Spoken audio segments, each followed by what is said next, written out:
It was 6:47 p.m. on Thanksgiving Day. The long oak table in my mother's dining room was set for 34 people. It was the kind of table that stretched from one end of the dining room to the other, the kind you only pull out once a year when the whole family descends and fills every chair.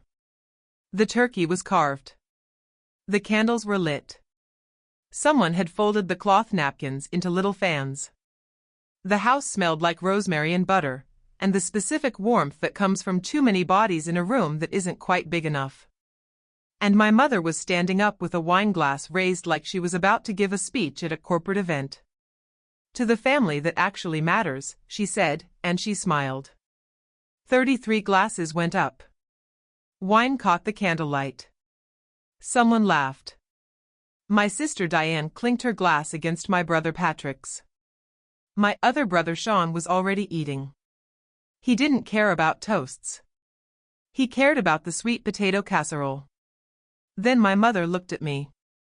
She didn't raise her glass higher or lower. She didn't change her expression. She just looked at me the way you might look at a piece of furniture you were thinking about replacing. And she said it clearly enough for every single person at that table to hear. "You won't get a cent from Grandma. You've never done anything for her." Nobody flinched. Nobody corrected her. 33 people sat there with their glasses still raised, and not one of them said a word. I didn't say a word either. I set my napkin on the table. I picked up my coat from the back of the chair. I walked out of that house at 6:49 p.m. And I didn't look back. What none of them knew, not my mother, not Diane, not Patrick, not Sean, not a single one of those 34 people at that table, was that I had been taking care of Grandma Margaret for 3 years. Every single week, sometimes twice a week. Doctor's appointments, grocery runs, medication pickups, plumbing emergencies at 2 a.m. I had been doing it quietly, and I had been doing it alone. And 11 days after that Thanksgiving dinner, Grandma Margaret died. 1 week after that, the lawyer called. And that is when everything my mother believed about our family started to fall apart. To understand what happened at that reading, you have to understand who Margaret Callahan was. And to understand that, you have to understand our family. Grandma Margaret, everyone called her Maggie, was 78 years old when this story begins. She lived in a small colonial house on Elm Creek Road in a quiet suburb about 40 minutes outside the city. The house was paid off. Had been paid off for over 20 years. She'd lived there since before my mother was born. Before that, she and my grandfather had bought it together for a price that people in our generation can barely comprehend. She was not a wealthy woman in the way most people would understand that word. She didn't drive a luxury car. She didn't wear designer clothes. She shopped at the same grocery store she'd shopped at for 40 years. She clipped coupons out of the Sunday paper even though she didn't need to. Old habits. But here's what most of my family didn't bother to find out. Grandma Maggie had been quietly, methodically investing for decades. My grandfather had been a mechanical engineer. He wasn't flashy about money. He was careful with it. When he died 12 years ago, he left Maggie with more than just the house. He left her with a retirement portfolio that had been growing untouched for over 30 years. And Maggie, sharp as a tack until the very end, had let it keep growing. None of us knew the exact number, not even my mother, because nobody thought to ask. And Grandma Maggie never volunteered it. My mother, Karen, was the eldest of Maggie's 3 children. She was the one who ran the family. She was the one who organized holidays, sent the group texts, made the decisions about who sat where at dinner. She was the one who decided, somewhere along the line, that I was the least important person in our family. I was 19 when that started. I had just dropped out of community college, not because I didn't want to learn, but because I couldn't afford it, and my parents wouldn't help. Diane was at a 4-year university, fully funded. My parents paid for her tuition, her apartment, her books, everything. When I asked for even a small loan to finish my degree, my father said, "We can't just give money to everyone. Diane graduated with honors. My parents threw her a party with over 60 guests. I got my GED through an online program while working 2 jobs. Nobody acknowledged it. That was the pattern. And it continued for years. By the time I was 23, I had worked my way into a stable job at a healthcare nonprofit. I wasn't making a fortune, but I was managing a small team. I was good at what I did, and I was building something real. My mother still introduced me to people at family gatherings as the one who didn't finish school. As if that single fact defined everything about who I was. Diane became a marketing executive. My parents told everyone about it. Patrick became a sales manager. They were proud of that, too. Sean was still figuring things out, but he was the baby, so nobody held it against him. And Claire was the disappointment. Claire was the one who couldn't get her life together. Claire was the one my mother looked at across that Thanksgiving table and dismissed in front of 34 people without a second thought. But here's the thing about Claire that nobody in that room understood. Claire was the only one who visited Grandma Maggie. It started small. I went over one Sunday about 3 years before the Thanksgiving dinner. Diane had mentioned offhand that Grandma had called her and said she felt lonely. Diane said she was busy. Patrick said he'd go sometime. Nobody went. So I did. I knocked on the door at 11 a.m. Grandma opened it in her housecoat, her hair not brushed, a look on her face like she hadn't expected anyone to actually show up.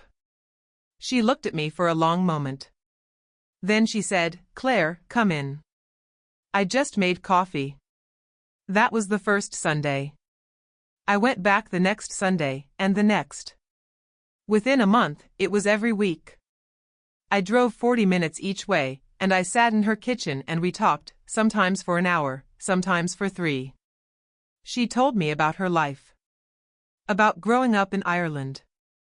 About meeting my grandfather at a dance hall in 1968. About raising 3 children in a house that was too small but felt enormous because of how much love was in it. And I listened.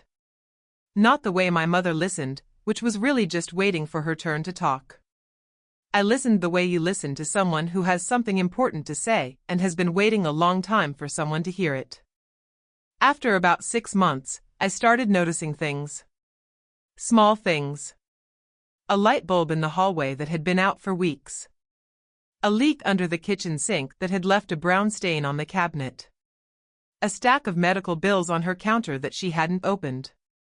I fixed the light bulb. I called a plumber for the sink and paid for it. I sat with her and went through the medical bills one by one, and helped her sort out what insurance would cover and what she needed to pay. She never asked me to do any of it. I just did it. And every time I did, she'd look at me with this expression, quiet, grateful, a little surprised, like she still couldn't believe someone had bothered. "You're the only one who comes, you know," she said to me one Tuesday in March, about 2 years into my visits. It wasn't a complaint. It was just a fact. She said it the way you'd state the weather. I didn't tell her that I knew. I didn't tell her that I'd called my mother 3 times to suggest that someone else in the family visit more often. I didn't tell her that my mother had said, each time, some version of "she's fine. She's old. That's what old people do." I just squeezed Grandma's hand and said, "I like coming over." And I meant it. In September, about 2 months before that Thanksgiving dinner, Grandma Maggie started declining. It wasn't sudden. It was gradual, the way these things usually are. She started forgetting small things, where she'd put her keys, whether she'd eaten breakfast. Once I arrived on a Tuesday and found her sitting in the living room in the dark, the TV off, staring at nothing. She didn't seem to know what day it was. I took her to her doctor the next morning. Dr. Ellen Marsh had been Grandma's physician for over 15 years. She pulled me aside after the appointment and said, in a calm, clinical voice, "Mrs. Callahan is showing early signs of cognitive decline. It's not advanced, but it's there. She's going to need more support." I asked if anyone else in the family knew. Dr. Marsh looked at me carefully. You're listed as her emergency contact, Claire. You've been attending every appointment for the last 8 months. As far as I can tell, you're the one providing her care. I was. I had been for a while, without even realizing it had become that much of my life. I was the one who refilled her prescriptions at the pharmacy on Maple Street every third Thursday. I was the one who called her every single morning at 8:15 a.m., just to make sure she was up and eating. I was the one who noticed one Sunday that she had forgotten to pay her electric bill for 2 months in a row, not because she couldn't afford it, but because the paperwork had confused her. I fixed it quietly. She never knew. And still, no one else in the family had called once to ask how she was doing. I called my mother that evening. I explained what Dr. Marsh had said. I asked if Karen could come help, even just once a week, even just to sit with Grandma so I could take a break. My mother was quiet for a moment. Then she said, "Claire, I have a full-time job. Diane has a full-time job. We can't all rearrange our lives because Grandma is getting old. That's what happens. She'll be fine." I called again 2 weeks later. Same answer. A little less patient. I called a third time in late October, after I'd spent an entire weekend at Grandma's house because she'd gotten confused and tried to leave at 3 a.m., convinced she needed to pick up my mother from school. This time, my mother didn't just dismiss me. She got frustrated. "You're spending too much time there, Claire. It's starting to seem weird.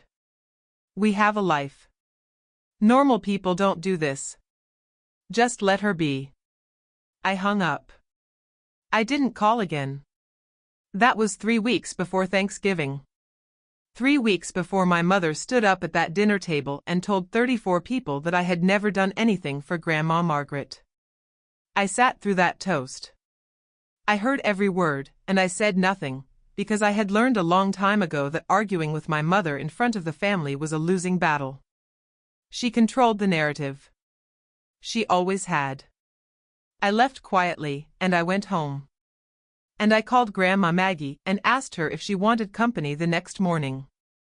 She said, "I'd like that very much." Grandma Margaret died on December 8th. I was there. I was there because I had been there almost every day for the previous 2 weeks, ever since her condition had worsened. I had taken unpaid leave from work. I had slept on her couch 4 nights in a row. I had called her doctor, spoken to the hospice nurse, made sure her medications were correct, held her hand through the bad hours, and made her tea during the good ones. She died at 4:22 p.m. on a Tuesday.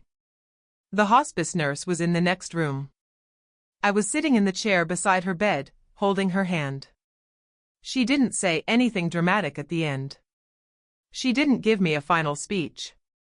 She just squeezed my fingers one more time, very lightly, and then she was gone.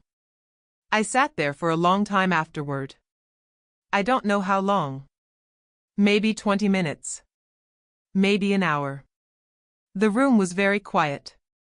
Then I made the phone calls. I called the hospice office first. Then I called the funeral home. Grandma had already arranged everything through a pre-need plan, so there wasn't much to do. Then I called my mother. Karen answered on the second ring. I told her in a flat voice that Grandma had died. There was a pause on the other end. Then my mother said, "Oh. Was anyone with her?" "Yes," I said. "I was." Another pause. "Then I'll call Diane and the boys. We'll figure out the funeral." That was the entire conversation. 12 seconds of silence, 2 questions, and a plan to figure it out. "No, are you okay?" "No, I'm sorry." Nothing. The funeral was held 3 days later. Small, quiet. 41 people attended, mostly Grandma's old neighbors and a few friends from her church. My mother wore a black dress she bought the morning of. Diane brought flowers that cost more than Grandma spent on groceries in a month. Patrick and Sean stood at the back and left early. I stood at the graveside alone after everyone else had drifted toward the parking lot. I stayed for 15 minutes. I didn't cry. I had done my crying in that quiet room on Tuesday afternoon, alone, with her hand in mine. At the funeral, I just felt empty, like someone had reached into my chest and removed something that had been keeping me steady for years. Grandma Maggie was the only person in my family who had ever made me feel like I mattered. And now she was gone. It was 5 days after the funeral, 10 days after her death, when the group chat exploded. My mother had gotten an email from Grandma's estate attorney, a man named Daniel Callahan. No relation to us despite the shared last name, just a coincidence that Grandma had always found amusing. The email was straightforward. A will reading had been scheduled. All named parties were required to attend. The date was set for the following Thursday at 2 p.m. What happened next in that group chat told me everything I needed to know about my family. Within an hour of my mother forwarding the email, Diane had sent a message, "So what do we think the house is worth?" I looked it up. Elm Creek Road properties are going for $580,000 to $640,000 right now. Patrick replied, plus whatever savings she had. Dad mentioned she had money somewhere. Sean, are we splitting it 4 ways or 3? Does Claire even count? My mother, I'll figure it out at the reading. Everyone just show up and be normal. Nobody mentioned Grandma. Not once. Not a single person in that thread said rest in peace or I'm going to miss her or anything close to it. It was a real estate transaction. That's what it was to them. I read every message. I didn't reply to any of it. I already knew what the will said. Not because I had snooped or manipulated or done anything my mother would later accuse me of doing. I knew because Grandma had told me herself. 6 months earlier, on a quiet Sunday afternoon, she had asked me to sit down. She had a cup of tea in her hand and a look on her face I hadn't seen before, serious, deliberate, like she had been thinking about something for a long time and had finally decided to say it out loud. "Claire," she said, "I want you to know something about the will."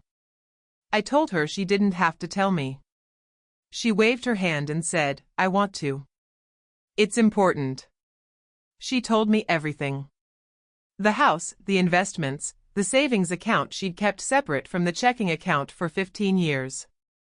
All of it. And she told me who it was going to. "I know it's a lot," she said. "And I know it's going to cause a fuss.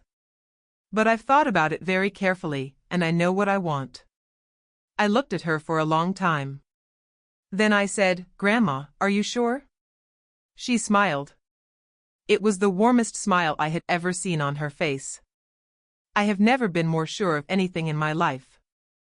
Thursday, 2 p.m. The offices of Callahan and Associates, on the 14th floor of a downtown high-rise. The conference room was large, larger than it needed to be.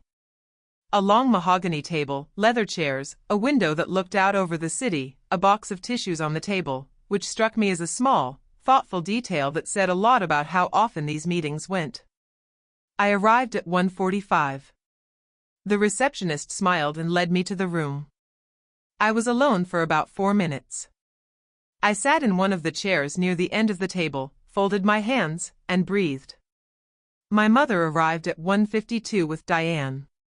They were dressed well, not morning clothes exactly, but polished, put together. Diane had her hair done. My mother had on a blazer I hadn't seen before. They sat across from me without speaking.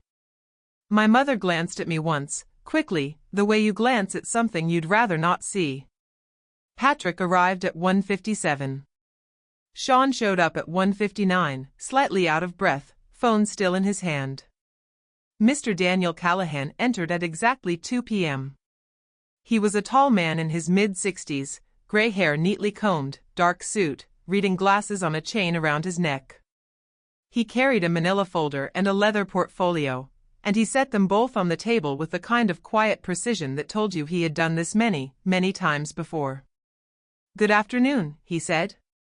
"Thank you all for being here. I want to start by saying that I'm sorry for your loss. Margaret was a dear friend, and I know this is a difficult time. He paused and looked around the table. My mother nodded. Diane shifted in her chair.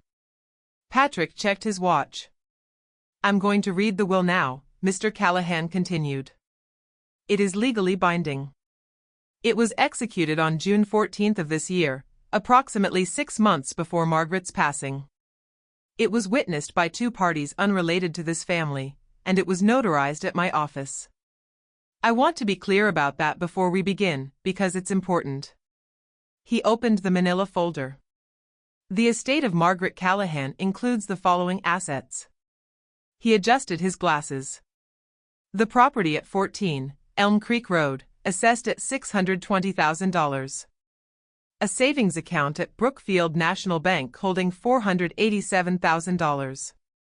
A brokerage investment account currently valued at $1,214,000.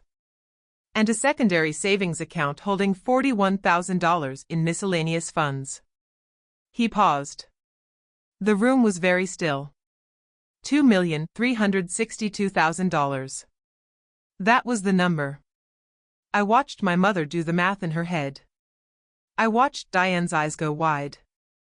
I watched Patrick sit up straighter in his chair. The bequests, Mr. Callahan said, and he turned the page. To Karen Donovan, $5,000. My mother blinked. She didn't say anything, but something shifted in her face. A small tightening around the eyes. To Diane Donovan, $5,000. Diane's mouth opened slightly. She closed it. To Patrick Donovan, $5,000. Patrick looked at the table. To Sean Donovan, $5,000. Sean looked at my mother. She didn't look back. Mr. Callahan turned the page again. He took a breath. And then he read the next line.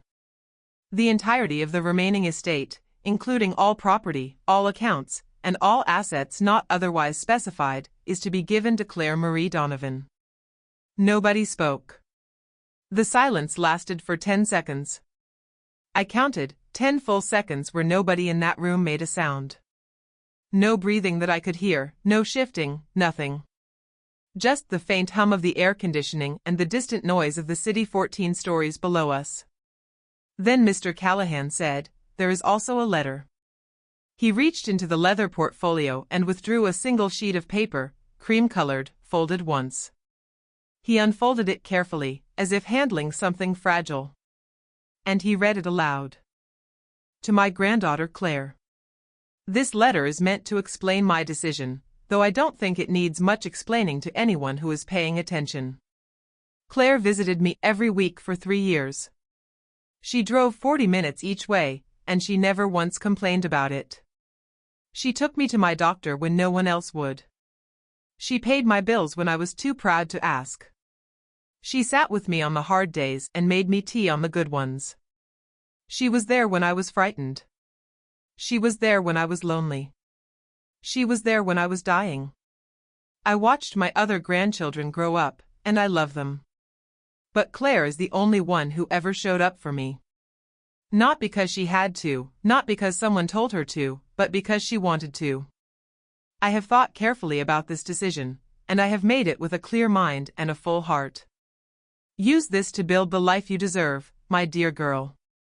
You have earned it. With all my love. Grandma Maggie. Mr. Callahan folded the letter and set it down on the table.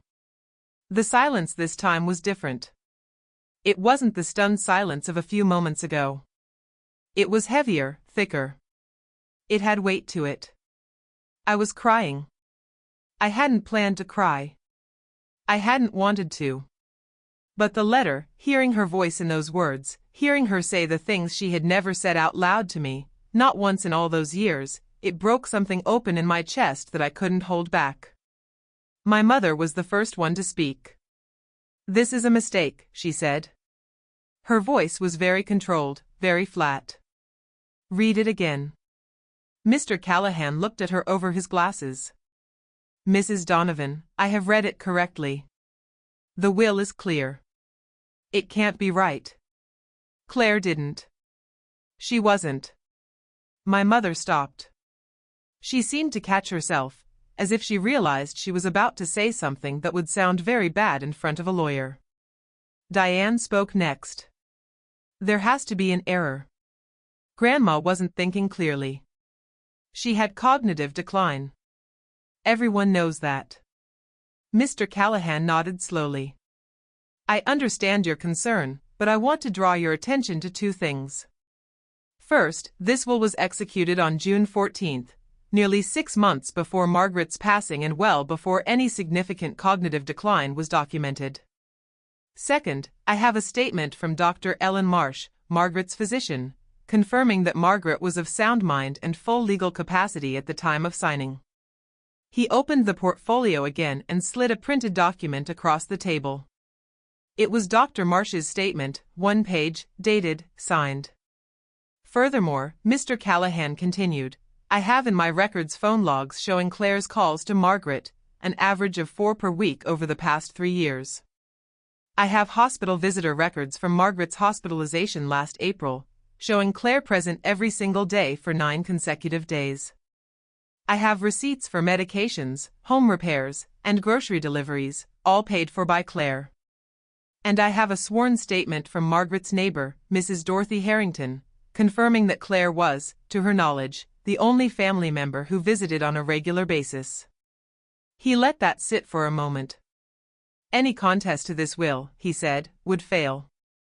The evidence is overwhelming, and it is documented. I say this not to be unkind, but because I want to save you the expense and the time. Margaret was very clear about what she wanted. And she wanted Claire to have it.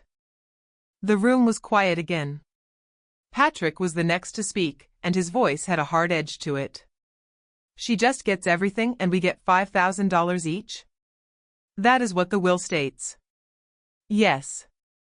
That's not fair, Sean said, and he sounded, for the first time in his life, genuinely upset. We're her grandchildren, too. Mr. Callahan looked at him with an expression that was not unkind, but was also not sympathetic. Fairness, he said gently, is a matter of perspective. Margaret made her decision based on what she experienced. And what she experienced was that one person in this room showed up for her. The will reflects that. My mother had gone very pale. She was staring at the table, at her hands, at nothing in particular. Diane was looking at me for the first time all afternoon, and there was something in her expression I couldn't quite read. Anger, yes, but underneath it, something else. Something that looked almost like shame. I didn't say anything. I sat in my chair with tears still drying on my face, and I looked at Mr. Callahan and I said, "Thank you for reading that." He nodded.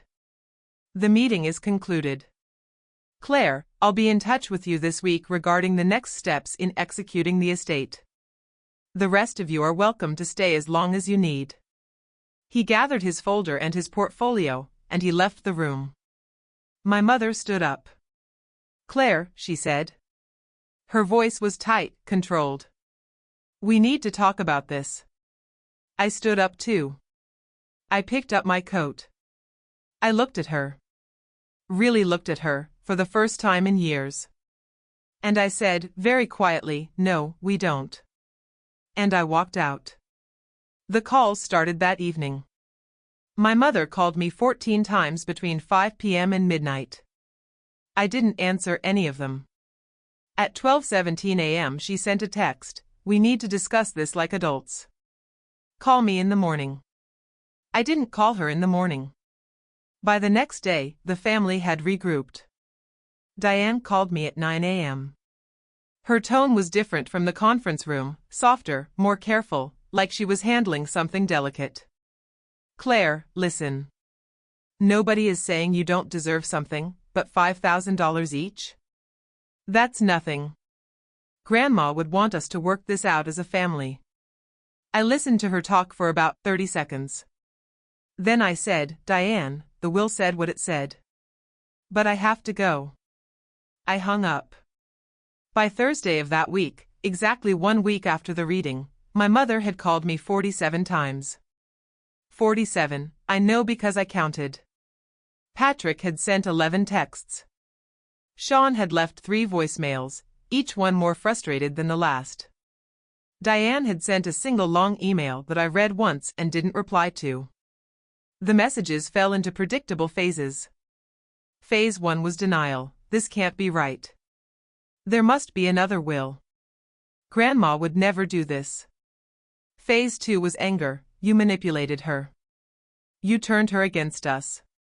This is exactly what you wanted. Phase 3 was bargaining. Just give us the house. Keep the money. Split it 50-50 and we'll drop it. Come on, Claire. We're family. Phase 4, the one that came last, and the one that told me the most, was desperation. Please. We need to talk. Just pick up the phone. I didn't pick up the phone.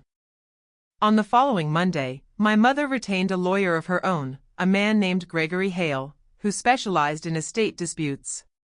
She filed a formal notice of intent to contest the will on the grounds of undue influence and lack of testamentary capacity. I found out about it when Mr. Callahan called me. Mrs. Donovan has filed, he said, calm as always. I want you to know that this is not unusual. It happens frequently in cases like this. And I also want you to know that it is going to fail. He walked me through the evidence again, the phone records, the visitor logs, the receipts, Dr. Marsh's statement, the neighbor's testimony. He told me that the will had been executed 6 months before Grandma's death, well before any documented decline. He told me that 2 unrelated witnesses had been present at the signing. He told me that Margaret had updated the will 3 separate times over the course of 2 years, and that every single version said the same thing. This contest will not succeed, he said. But it will cost your mother money. Attorney fees for a case like this typically run between $15,000 and $40,000. And if the contest fails, which it will, she will also be responsible for your legal fees, which I estimate at somewhere between $10,000 and $20,000. I asked him if there was anything I needed to do. No, he said. Just let the process run its course. I'll handle everything. The contest was formally heard 6 weeks later in probate court. I attended, but I didn't need to do anything. Mr. Callahan presented the evidence quietly, methodically, one document at a time. Gregory Hale tried to argue that Grandma had been mentally incapacitated, that I had isolated her from the rest of the family, that the will was the product of manipulation. The judge, the Honorable Patricia Weiss, listened to every word. She reviewed every document. She asked a few questions. And then she issued her ruling. The evidence overwhelmingly supports the decedent's wishes, she said. This court finds no indication of undue influence, coercion, or lack of testamentary capacity. The will of Margaret Callahan is valid, properly executed, and will stand as written. The contest is denied. She paused. I would also note, she added, that the cost of this proceeding will be borne by the contesting party. And I would strongly advise against any further frivolous litigation in this matter, or sanctions will be considered. Gregory Hale did not look happy. My mother, sitting 3 rows back, did not look at anyone. The total cost of the failed contest came to $34,200. My mother paid every cent of it, on top of the $5,000 she had already received, the only thing Grandma had left her. She had now spent nearly 7 times that amount trying to take what wasn't hers. The weeks after the ruling were quiet, quieter than I expected. My mother stopped calling. Diane sent one more text, just 2 words, I'm sorry. And then nothing. Patrick and Sean went silent entirely. The group chat, which had been buzzing with messages for years, went completely dead. I didn't reach out to any of them. I spent the first few weeks after the estate was settled doing what Grandma would have wanted me to do. I went to the house on Elm Creek Road. I walked through every room. I touched the things that had been hers, the photographs on the mantel, the old books on the shelf, the mug she always drank her coffee from. I sat in her kitchen, in her chair. And I cried for a while, not because of the money, but because of her. Because she was gone. And no amount of inheritance could change that. When the grief settled into something quieter, something I could carry without it overwhelming me, I started thinking about what to do with what she had left me. I kept the house. Not to sell it, not to flip it, not to make money off of it. I kept it because it was hers, and because it meant something. I had it cleaned and repaired, fixed the things that had been broken, painted the room she'd been meaning to paint. I made it the house she would have wanted it to be, if she'd had someone to help her sooner. I donated a portion of the savings to the hospice organization that had cared for Grandma in her final days. Another portion went to a scholarship fund at the local community college, the kind of help I never got, for people like me. And I kept the rest quietly, carefully, the way Grandma had kept it. Not because I needed to show anyone, but because it was hers, and now it was mine, and I intended to honor it. I visit her grave once a week, on Tuesdays, the same day I used to visit her at the house. I bring her a cup of tea, Earl Grey, the kind she liked. And I sit on the bench near the headstone and talk to her for a while, about my week, about the house, about nothing in particular. It feels strange, talking to someone who can't answer. But it also feels right. Sometimes I think about that toast at Thanksgiving. My mother's glass raised. The wine catching the light.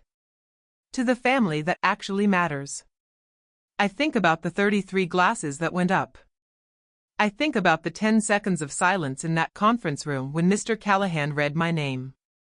And I think about the letter, the one Grandma wrote, the one she folded and left in a leather portfolio with her lawyer 6 months before she died, knowing exactly what it would do when it was read out loud. You have earned it, my dear girl. I didn't earn it because I wanted the money. I didn't earn it because I was trying to prove something to my mother or to anyone else in that room. I earned it because I showed up. Week after week, year after year, I showed up for the one person in my life who had ever made me feel like I was enough.